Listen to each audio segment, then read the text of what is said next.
for your host, here she goes. Welcome to Diary of a Botox Bitch podcast. Oh man, can't get enough of your voice. Keep on talking. Hi, I'm Dr Botox, Dr Danielle Marr Collins, and this is my podcast, Diary of a Botox Bitch. They call me Dr Botox because I've shot up more faces than LeBron James has shot threes. And very quickly I started to do a lot of reality TV across the pond, so I will tell you about those shows. I will compare and spill the tea on all things reality TV across the pond and here and whatever's trending here, because we are coming to you live from downtown Beverly Hills. I'll also do a section that I call Botox, which I answer questions from members of the public, people who can post questions on TikTok and ask me various different things. And also a big, huge thank you to our sponsors, Dermaface MD Skincare and Aerospace MD Skincare. In the Aerospace MD, we have the oxygenating moisturizing cream, all available on our affiliate link. And also we have Dermaface MD Hyaluronic, which we suggest you put on before your moisturizer and seal with moisturizer. But that's enough about our sponsors. Let's get on to the juicy, juicy stuff. Firstly, who am I? Well, as you can probably tell from the accent, I'm Irish. I grew up on the mean streets of South Central Dublin 4, which is basically Irish Beverly Hills, or as I like to call it, Dublin 90210. I did a lot of TV shows back in Ireland. One of the shows I did, you guys, you probably never heard of it. It's called The Real Housewives of Ireland, or Dublin Wives, or Southside Housewives, or whatever the fuck it's been called this week, because the producers in the network didn't pay their license fee. And we did all the opening credits, you know, where we're singing I'm the Only Girl in the World and blah, blah, blah. And so they were in trouble for stealing the likeness, I think. And to be honest with you, I side completely with Bravo, because obviously you can't just decide, oh, we're going to make an Irish version of it. Although it was the exact same, and it was called Dublin Wives, I think, in the end. I also did another show, don't judge. It was called Celebrity Big Brother. And Celebrity Big Brother is a lot like Big Brother, but a lot less celebrity. And people always ask me, what's The Real Housewives of Ireland like? And The Real Housewives of Ireland, well, it's a lot like The Real Housewives of Beverly Hills, but a lot less money, more drama. It's the same as Celebrity Big Brother, a lot less money and a lot more drama. I was immediately selected to host a show called 50 Plastic Surgery Shockers, kind of like the UK version of Botch. This is going on 9 or 10 years ago. And it was called 50 Plastic Surgery Shockers, or as I like to call it, 50 Fucked Up Faces. A little bit about me. I come from quite a political family. I'm actually the great-grandniece of Michael Collins, arguably one of the most influential men in Irish history. He was President of Ireland. And like many of the presidents here in the United States of America, he was also very bad at ducking and got himself all shot up. So I'm basically an Irish Kennedy. And I was awarded a green card for exceptional talent in TV and film. Like I said, I did The Real Housewives of Ireland, but I also did Celebrity Big Brother in the UK and a couple of other shows.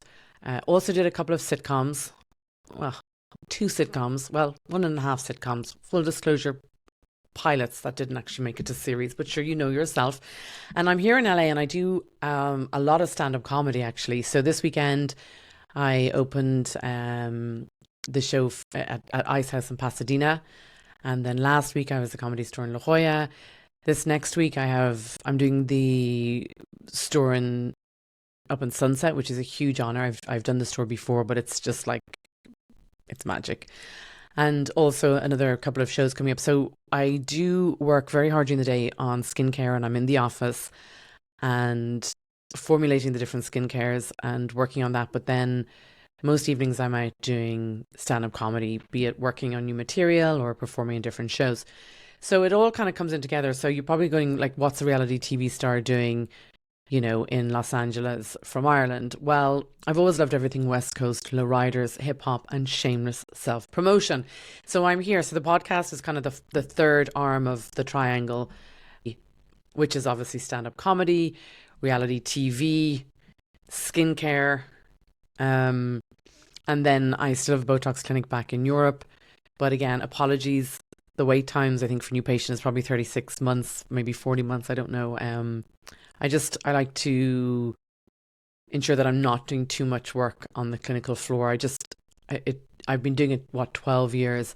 You could literally blindfold me and I could do it in my sleep. So it's not, I don't find it that challenging anymore. And if something isn't a challenge for me or new or interesting, it's always lovely to see the patients, and I have the same patients for years, but it's not terribly challenging. In my mind, I think I'm the best Botox bitch in Europe. So I'm also very good at lips. 10, 12 years ago, I was clinical director in Harley Street and they called me Dr. Lips. So it's just, a lot of people are always like, what clinic can we go to? And, Dublin, Monaco or London. But again, I think the wait times are all the same. Anyway, enough of that. Let's talk about reality TV that is going on here. The big story this week, BravoCon happened. So everyone was in Vegas and obviously Andy was there and he was hosting everything, and the old housewives from New York were there, the new housewives from the Real Housewives of New York were there, Salt Lake City, Orange County. There's a lot going on. My favourite one actually that I'm catching up on is the Real Housewives of Beverly Hills. The only thing is I can't work out what's going to happen because right now with no Rinna, I'm thinking, and I'm sure everyone else is thinking it, and you might come after me for saying this, but hey, no Rinna, no ratings. Let's just call the ball here. Because the other one is the other girl, I don't know her name. She's, what is her name? She's married to the film producer. Anyway, what is her name? I can't remember it. Anyway, she's like literally, I don't know why they cast her. She seems harmless, but also personality of a fire hydrant. Like, why is she on the show? I think they're going to be in big trouble without Lisa Rinna. I think the storyline of Kyle and Maurizio will only carry them so far. And the other thing as well is this weekend, Kyle broke down in tears at BravoCon when she was asked about Maurizio. Back 2 or 3 weeks, Kyle was very confident and stated the fact that it was her who initiated the separation. Although there is speculation that he had possibly cheated. I don't know. He vehemently claims he didn't. And he also claims that Kyle was not having an affair with the country singer Morgan, that Kyle was just in fact producing it. And I don't think it's for a storyline. I don't think at all it's for a storyline because they have 4 daughters and 3 of whom still live at home. And Farah is obviously the only one who's flew the coop at this point in time. They also have their own show called Buying Beverly Hills, which is based around Maurizio's realtor brand, which is called The Agency. And that's down near Maple Drive in Beverly Hills. And you often see the cast getting coffees and around about the place. And they're all very nice. They're very accomplished. A lot better, to be honest, than the Selling Sunset cast. Let me just talk about that for 1 second. Selling Sunset, I don't know about the name. I'm thinking, and don't judge, but I'm thinking maybe it should be rebranded to Hookers and Heels. I'm just saying. Or perhaps Hoochie Mamas in the Hollywood Hills. Or Hollywood Hills Hoochie Mamas. I mean, it's a good show, but honestly, would I let them sell or buy anything for me? No, I wouldn't let them buy or sell. Maurizio's agency is probably the leading agency here in Beverly Hills. And unlike other agencies that are very cutthroat, it has a very family thread and dynamic to it and good values. And except for the situation about the house that they bought off the market as a kind of a hidden LLC or something. But that was all settled out of court, I think, for 8 million or maybe 12 million. But other than that, they're very by the book. No, I'm kidding. Actually, no, I'm not. But anyway, you can Google that. Google Maurizio's case and settlement case for a house that he bought off market. But yeah, Maurizio and Kyle is the big storyline. And I think the only storyline really on The Real Housewives of Beverly Hills. So Kyle initiated the separation. Going back 2 weeks ago, she was quite adamant that she initiated it and almost happy that she did. But then this weekend she broke down in tears at BravoCon, which has been held in Vegas. And she had to gather herself. And she said actually they were working on it. They loved each other very much and they wanted to get back together. Meanwhile, Maurizio was seen out with PK, who's the English guy from The Real Housewives of Beverly Hills. He's married to Dorit, whatever. She has a fake accent as well. PK is an interesting character. I think they portray him as someone who's possibly, a well-spoken, upper crust British. He's not. He's like basically plastic gangster from the East End. I mean, I don't know if he's for sure the East End, but he's certainly, his turn of phrase is quite Cockney or Essex. He also keeps company with Boy George, and if anyone is interested in looking, Boy George 2011, I think it was, he was imprisoned for, and you can Google it, Google the Daily Mail, Boy George. He basically had a male sex worker over to his flat, I think, but tied him up, did all sorts. I don't want to comment. It's kind of disturbing and very upsetting. And I find it very strange that PK and Dorit would have Boy George in their house and be filmed on The Real Housewives of Beverly Hills with Boy George and someone who's done that and someone who's caused so much trouble and trauma to another human being. I think it was a Dutch younger man who he, as the judge said, humiliated and degraded. It was pretty grim. So I just find it interesting that Dorit is always talking about her trauma and the trauma that was caused, and I have every sympathy and empathy for it. But then also be careful of the company you keep, because why would you hang around with someone who has done time in prison for causing trauma and deep upset to another human being? So yeah, but PK is interesting. There's also rumours swirling that last year when PK was pulled over for DUI, that wasn't confirmed. It was suggested that there was somebody else in the car with him. I don't know. I can't comment. Dorit and PK have claimed that there's no truth to their marital woes at the moment. And PK was seen out with Maurizio while in West Hollywood, I think 2 days ago. And meanwhile, the girls were obviously all at BravoCon. So very interestingly, Kyle's changed her tune. 2 or 3 weeks ago, she was very smug and stated that she had initiated the separation, and it was Maurizio who was adamantly stating that he wanted to make things work out. They weren't throwing in the towel. Now, albeit he was saying this while having his hands on the hip of Emma Slater, who was his dance partner in Dancing with the Stars. They got eliminated last Tuesday from Dancing with the Stars. I think they made it 4 or 5 weeks. He got to dance the tango, so he was very happy. And curiously enough, while Kyle was having a breakdown at BravoCon and had to gather herself and said that she really wanted to work things out, funnily enough, Maurizio was photographed out in West Hollywood with Emma Slater, who was his dance partner, who they've said they're just friends. But funnily enough, and it could well be just that they're just friends, but also the photograph was taken from afar and Maurizio has his hand on her back, almost quite protectively. But again, Maurizio is known to be quite a gentleman. So if I was going for dinner, I'm sure he would just be ushering the woman ahead or whatever. So it doesn't mean anything. But Kyle's upset, and I think Kyle is upset about the whole situation. By the way, spoiler alert, my pronouns are Botox Bitch. Merch drop, so just to let you know that. And also I apologise as well, I have a screen test tomorrow for a show over here, and so I have the fake tan baking as we speak, so the eyebrows are on. I also have had to put a little colloid patch on my forehead because I had a biopsy last Thursday for a growth in my forehead, and this is something that I don't really talk about too much, or I haven't talked about hugely, and I will talk about it. I've had some quite bad skin cancer. Beep beep beep. This is something I don't talk about too much, and I'm going to start talk about more about it because I feel like once time has passed, they say tragedy plus time equals comedy. That's what we say in comedy. I don't know that sometimes if things are tragic or upsetting and distressing, that it's necessarily funny ever. But what I will say is, I definitely, when I went to get this removed on Thursday, they just did a biopsy and I have a little colloid patch on it so I could put my makeup over it. I didn't want my makeup going anywhere near the open area that had been biopsied. And I get the results in a few days. But here's the thing, before I move into a little bit more about that and explaining about skincare and how that came about, just want to conclude with the whole Maurizio and Kyle thing. I hope they make it. I really do. And I suppose the big shows at the moment are the Real Housewives of Beverly Hills. The Real Housewives of Salt Lake City is apparently a cracker season this season, which is interesting to me. I actually haven't watched it. The other show that obviously is taped around here and is very popular is Vanderpump. And obviously there's a whole scandal in last season, and that really knocked reality TV into the next level.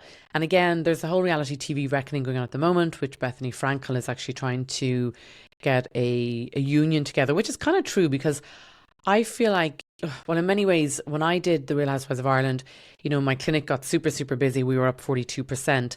I didn't capitalise and have a skincare line. I didn't capitalise as much as I should have and could have and would have. But at the same time, certainly you do well in your businesses from doing reality TV. Celebrity Big Brother, you get paid a big fee. When they first asked me to do it, I was like, I'm a doctor. I'm not going to do Celebrity Big Brother. And then they told me the amount. I was like, oh, I'm going to pack my bags. I'm going to pack my bags. So you get paid a direct fee. But that was actually a toxic show. That was horrible, horrible, horrible show. Big Brother is just like, ugh. I think in the next episode of Diary of a Botox Bitch, we go into it more as Big Brother in the UK picks up momentum. It's now on a new channel and it's had a reincarnation, so to speak, after a 5-year hiatus. But we're going to be taping about Big Brother and I'm going to be I suppose, doing all the dirt on behind the scenes of Big Brother. But yes, just to conclude, reality TV here on the ground, because we're coming to you live from downtown Beverly Hills. And the Maurizio and Kyle story is really crazy right now. The Vanderpump story seems to have kind of calmed down. I'm not a big fan of the Vanderpump show. I feel like Lisa Vanderpump is a nice lady and she's very well spoken and whatnot, but she does certainly have certain phrases that are still, again, a little bit cockney. So I love the fact that they all think she's incredibly upper crust and whatnot. I don't actually know her background. For all I know, she could be from Essex and be neighbours with PK. I don't know. But I just feel like sometimes she may not be as posh as she makes out to be. That's all I'm saying. Also, Lisa, if you're watching, and I'm sure you're watching Diary of a Botox Bitch, because I'm sure you're a big fan, but your pink car with the SOAR logo and decal on it is parked at the West Hollywood Library, just to let you know. So go and pick it up. And Pump restaurant has closed down, but she's a load of restaurants opening in Vegas, which also, for people who know about Vegas, the tax implications, and it's a very low tax. There's 0 tax percent in terms of some of the tax brackets, so that's probably why she's moved there.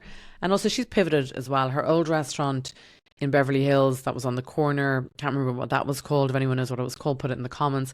That's been lying empty for a while now. I think I had dinner there at the start of the pandemic, and then the lease was up, or the lease was too expensive. That's the problem. A lot of the owners of the leases in Beverly Hills will rather have the buildings empty because they won't drop the prices, because they're just going to sit on them because they're going up in value so much all the time as well. So in terms of spilling the tea on Vanderpump, I promise you I'm going to get some more information, because curiously enough, one of the cast members from Vanderpump is called Billy Lee. And Billy Lee is often on lineups with me doing stand-up comedy, because she's also a stand-up comedian. So very cool girl. She's transgender, so she talks a lot about in her comedy stand-up transitioning, and it's just very funny and light, and she does a cool set. So she's often on a lineup with me, or we're always kind of passing ships in the night. I don't know her very well. But I do know and can confirm that on one of the shows we did 4 or 5 weeks ago in the Comedy Store, we were both in the same lineup, and she had come from filming scenes, pool scenes, I think, or beach scenes, and had come straight to the show. So that's all I can tell you about Vanderpump. So it's back filming, and they were all again at BravoCon, so that was kind of cool.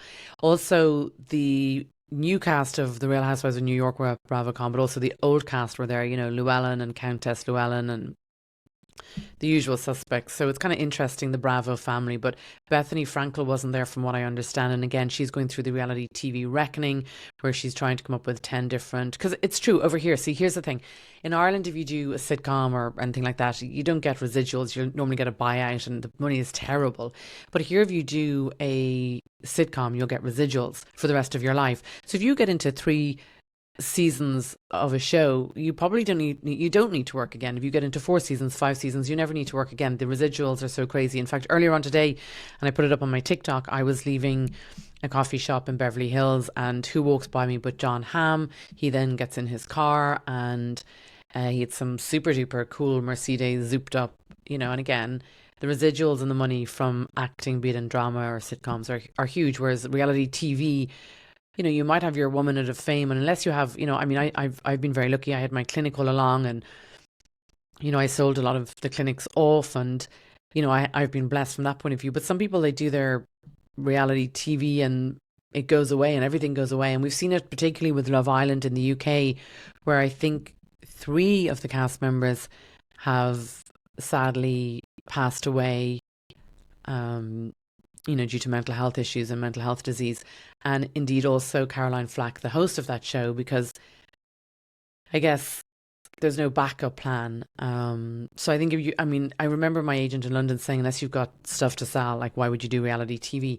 Obviously, if Bethany Frankel procures and secures residuals or some sort of a deal, because also as well, sometimes you get paid very little. I remember when we did the first episode of The Real Housewives of Ireland, it was £1,000 or something, or €1,000, and we didn't even get paid that for years. There was a whole drama over that and whatnot. Like I said, I did well because my clinical brand Dermaface MD, and obviously Dermaface MD skincare sponsors this podcast, so I was lucky from that point of view. But I certainly could have maxed it out more, I feel like, and I should have had a skincare going at that time. But anyway, you live and learn.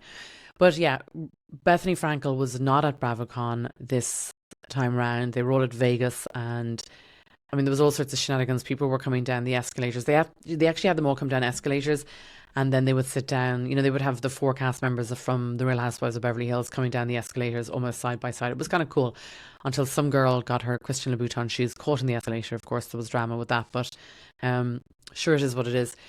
But Bethany Frankel was not at BravoCon this year, and I'm not sure where she's at in terms of her reality TV reckoning. Who knows? But I do think it's a good idea, because if you've done 7 or 8 seasons of a particular show, you should be getting residuals, because also when that's up, you see it with certain people, like the shows of Sunset. Sure, that poor girl had to sell fake handbags or something, or she had fake handbags and she was selling some sort of insurance, and she's now in prison. You've seen it with other people as well. It might be just that they cast the crazy people in reality TV. Who knows? But what I will say as well, just very quickly on Big Brother, because Big Brother UK is back on air. It was kind of crazy, because before we went into the Big Brother house, you were in hiding for 2 or 3 days, and I'll go into this in far more depth in the next episode. But you know, you see a psychiatrist before you go into the house, and I remember we were in hiding in a hotel in Boreham Woods, or as I call it, Boring Woods, in North London, which is very near where Elstree Studios is. And basically, for Big Brother, you're not living in a house; you're living on a sound stage. It's just crazy, but I will go into the whole behind the scenes on that in the next episode. But what I would say is that, you know, when you're in hiding, they send in a psychiatrist. And this is great. I've never had a psychiatrist in my life, but I get a free therapy session. And you say things that you're afraid of and things that give you anxiety and whatnot. So I explained that I don't know why I said it, but I don't like swimming in water with eels, because I just remember I was in a lake in Italy when I was younger or something.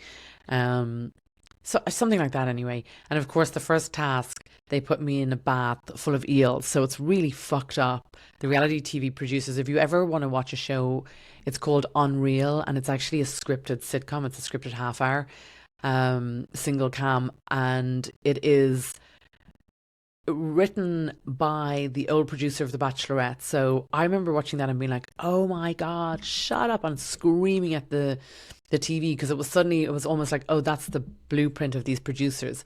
So, you know, I still text my producer from Big Brother.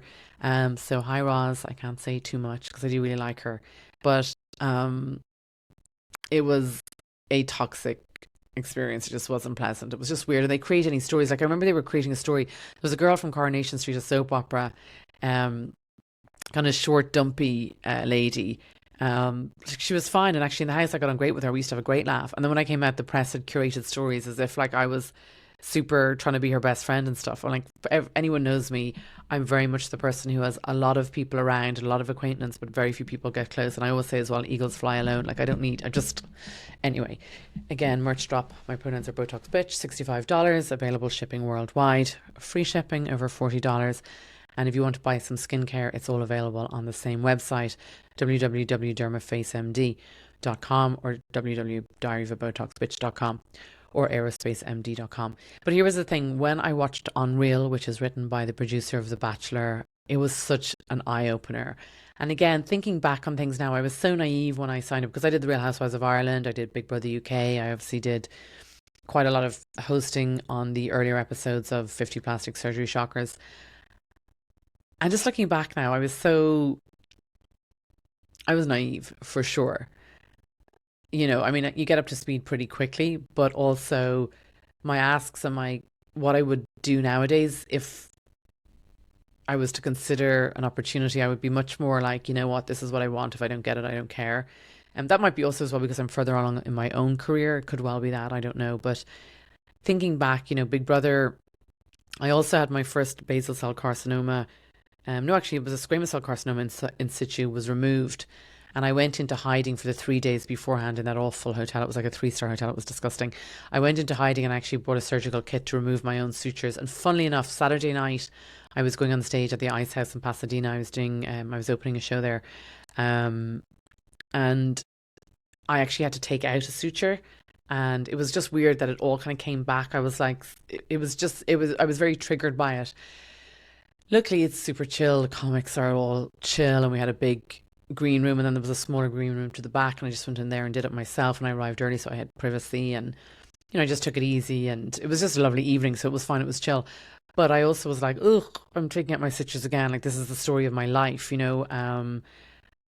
And I wouldn't have not done my stand-up comedy, but I feel like looking back, I should have maybe considered pushing forward Big Brother till the following year, because I feel like when I did do it, I don't know if I'd have done it any differently. I think they cast me because they thought I'd be a total bitch. And actually, when I went there, I kind of liked quite a few of the housemates, and it was kind of cool to be one of the only Irish people ever cast in Big Brother UK. So maybe, but the British tabloids are completely horrible as well. So I don't know. It was just interesting. But anyway, like I said, next episode, we're going to go into an in-depth dive on all things pertaining to Big Brother.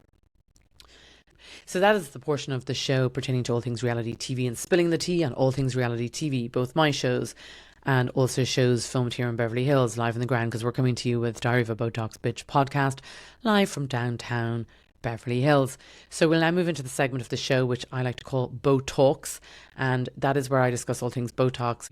So one of my TikTok followers suggested I should talk about Botox and the natural alternatives and whatnot. Fuck that. There is no natural alternatives. You have wrinkles, bitch, you need Botox. Your frontalis muscle, you've got static and dynamic lines on it. So when I move, okay, obviously I've just had 50 units of Botox lashed into my forehead, frontalis and my crow's feet by my badass Russian bitch down in the Wiltshire corridor, because I rang Allergan and I was like, hi Allergan, I have the largest Allergan account in Ireland and England, and I'm currently here in LA filming a show, and so I need you guys to just hit me up with 50 units so I can do my own Botox. They were like, bitch, that's adorable, but you're not on the register here yet, so screw you. So I had to go and find somebody who would do Botox, and I was damned if I was going to be paying $15 a unit. So I got somebody who actually was reasonably priced, but also she's a badass. She did a great job. She also did my lips, and I know I had a massive hematoma here that we covered last week, but it's all gone and everything's great. Like I said, I don't have very much makeup on tonight because I have a screen test tomorrow and I have the fake tan lashed on. If you could smell me right now, it's disgusting. Like the smell of it, I hate it. I hate it. I hate it. But anyway, and I just realised I have white polish on my toes, and I had to wipe them as well because it was tan everywhere. It was as usual, all over the floor, everywhere, the usual. So we will move into more on Botox and filler. I think at the moment it's really important to bear in mind that filler is now at fourth generation. So, initially things like the Restylane was a second generation hyaluronic, and I feel like there's just much better options now. I don't know why anyone would really be having Restylane. There's also products like Radiesse, which people have on their lips, which I think is dumb because Radiesse is actually calcium hydroxide. So it's like a bone-like material. And so that's great if you have like a jaw that's pulled back and you want to build up the jaw, or you want to have the angle of the mandible more defined. I think Radiesse is a good one. But I think Juvederm is always the favourite, to be honest with you. I've used Juvederm for years. I've had Juvederm for years.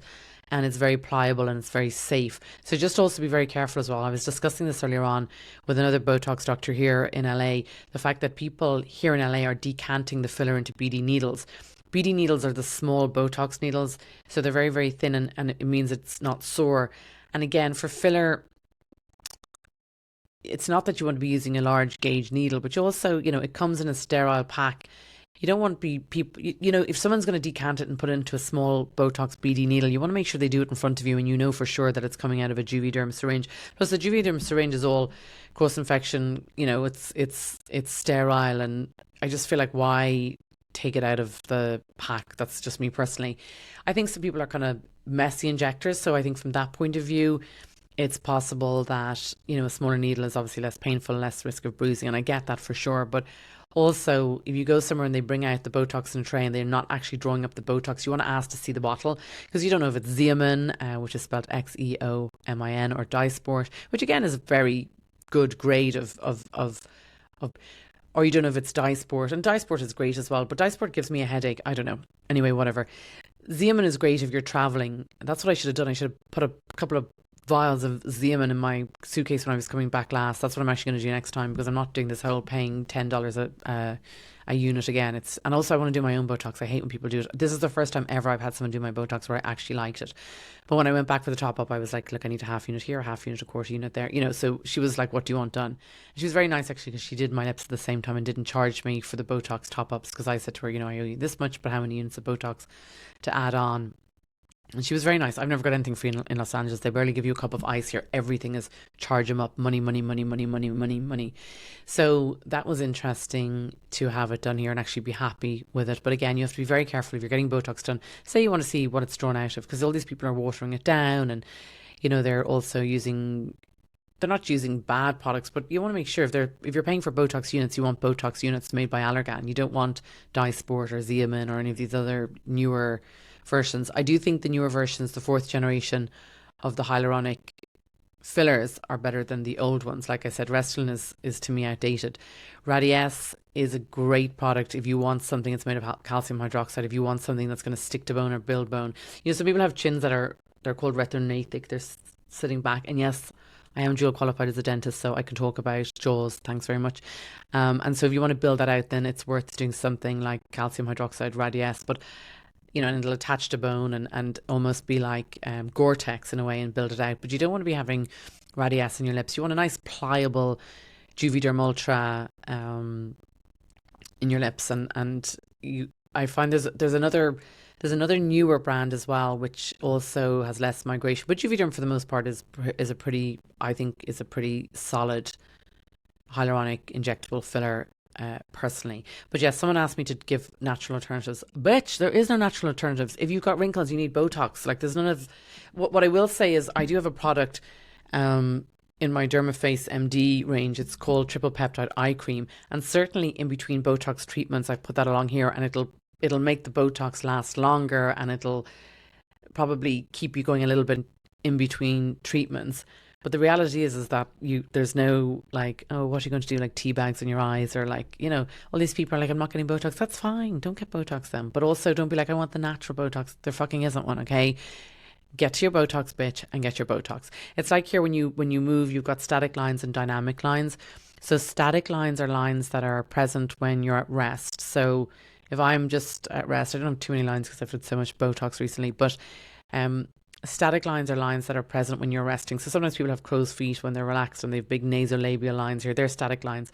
But when you're moving, so press your lips or raise your eyebrows. Obviously, I've just had 50 units of Botox whacked into my frontalis muscle and my orbicularis muscle. And again, I even had it down in my zygomatic process, which I don't normally do, but it actually is great.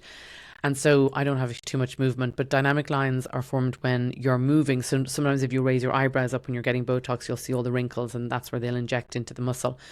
But again, there's no like, oh, let's have a natural version. Like, if you've got wrinkles and you don't want wrinkles, get your fucking Botox. Like, go to your Botox, bitch, and get your Botox. That's what you need to do.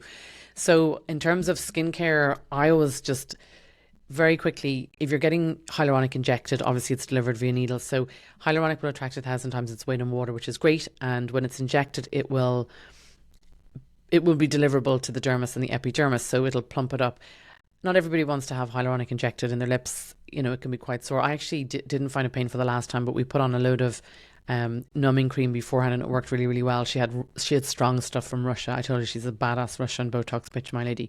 But also as well, there's topical hyaluronic. So this product here is the Dermaface 1000X Hyaluronic Serum. And again, you put it on wet skin and then you pair it with a moisturizer. So we have obviously the Aerospace MD Oxygenating Moisturizer. I don't know if you can see that there.